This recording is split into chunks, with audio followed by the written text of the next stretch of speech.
In his first official speech in Myanmar on Tuesday, the head of the Catholic Church refrained from using the word Rohingya in the capital Naypyidaw. However, he cautioned that every ethnic group must be respected. Conflict, he said, must be resolved through dialogue, not violence. Prior to these remarks, Pope Francis met with various religious representatives in Rangoon, where he called for the wealth of our differences to be acknowledged in religious and ethnic questions. The 17 participants present included 6 Christians, 5 Buddhists, 3 Muslims, 2 Hindus and a Jew. On Wednesday, the Pope will visit one of Myanmar's most important Buddhist monasteries, where he will address the country's Supreme Sangha Council of Buddhist monks.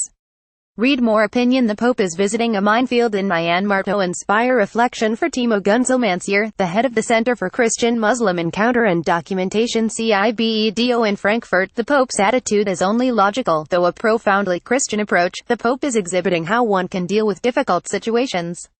And perhaps that will resonate with people, with deeply religious Muslims but also with his own followers, and eventually lead to a further development. Guneld Deutsche Welle.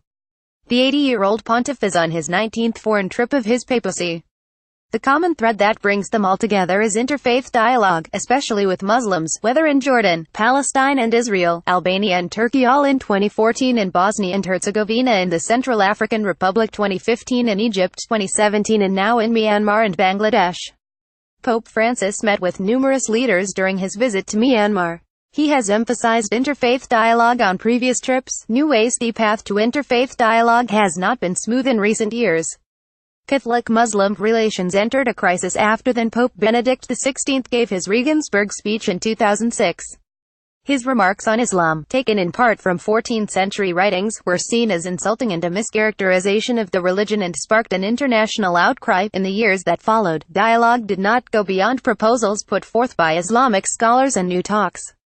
At the same time, Catholic leaders often were shocked by the atrocities carried out by the so-called Islamic Statists, which were aimed at Muslims as well as adherents of other religions and those who did not profess any religious belief. Today, under the leadership of Pope Francis, interfaith dialogue and calls for religious freedom have gained in new intensity. Gunzelmansur's organization, a special department within the Catholic Conference of German Bishops, aims itself to increase interfaith dialogue. He sees the current era as a continuation of the Second Vatican Council 19,621,965, the most important meeting of Catholic leaders in the modern age, at which the Church declared a more open stance.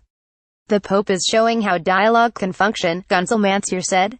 He is pointing out new and courageous paths that can also be traveled by others. When Pope Francis travels abroad and speaks to those on the periphery, he also makes a point of seeking out those countries' minorities, Gunzelmansur said, adding that the Pope wants to give those people a voice and alert the world to their difficulties.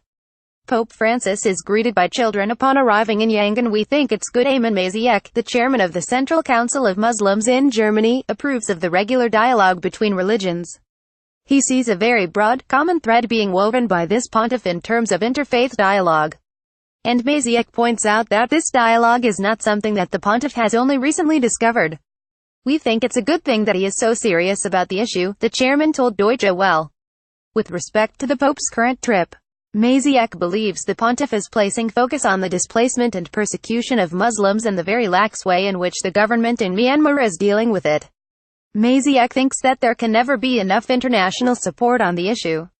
Read more. Pope faces tightrope act in Myanmar amid Rohingya crisis. Pope Francis will travel to Bangladesh on Thursday.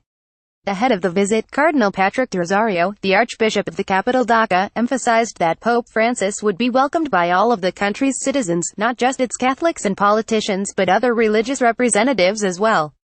The majority of Bangladesh's 163 million citizens are Muslim while some 400,000 are Catholics.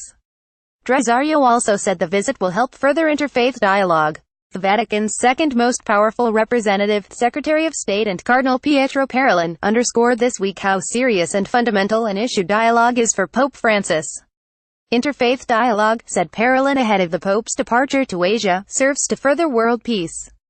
He pointed out that the Pope has often said that the world is experiencing a third world war. According to Parolin, religions can play a key role in fostering peace, but to do so they must come together and work towards it hand in hand. On Tuesday, the first day of his Myanmar visit, Pope Francis traveled to the capital, Naypyidaw, to meet with Myanmar President Hin Kyaibov Right and civilian leader Aung San Suu Kyi. Many observers were curious about what the pontiff, a staunch supporter of human rights, would say about the country's crackdown on the Rohingya Muslim minority. Earlier, Francis met with leaders of Myanmar's different religious communities at the Archbishop's residence in Yangon.